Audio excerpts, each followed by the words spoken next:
দর্শকবৃন্দ, দখলদার ইসরায়েলি বাহিনী আজকে দক্ষিণ লেবাননে যুদ্ধবিরতি লঙ্ঘন করে হামলা চালিয়েছে এবং মেতুল্লা শহরে পাল্টা হামলা চালিয়েছে হিজবুল্লাহ।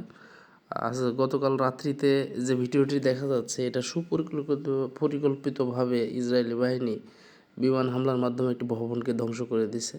এর মাধ্যমে একটা মেসেজ আছে, মেসেজটা হচ্ছে ট্রাম্প ক্ষমতায় আসার পরে ইসরায়েল বেপরোয়া হয়ে গেছে এবং মধ্যপ্রাচ্যের রাজনীতি কোন দিকে যাচ্ছে সেটা বোঝা খুব টাফ।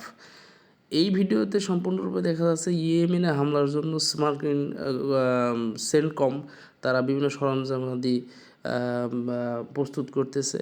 মধ্যপ্রাচ্যের রাজনীতি কোন দিকে যাবে? ইরানের প্রেসিডেন্ট মাসুদ পেজেশকিয়ান বলেছেন যে আগামীতে কি হবে, কি হচ্ছে, এই সাউন্ডগুলো আসলে কেউ বলতে পারবে না, কেউ নিশ্চয়তা দিতে পারবে না। ভবিষ্যতে আরও কিছু দেখার জন্য আমাদেরকে প্রস্তুত থাকতে হবে, তবে পরিস্থিতি সবার নিয়ন্ত্রণের বাইরে যাবে।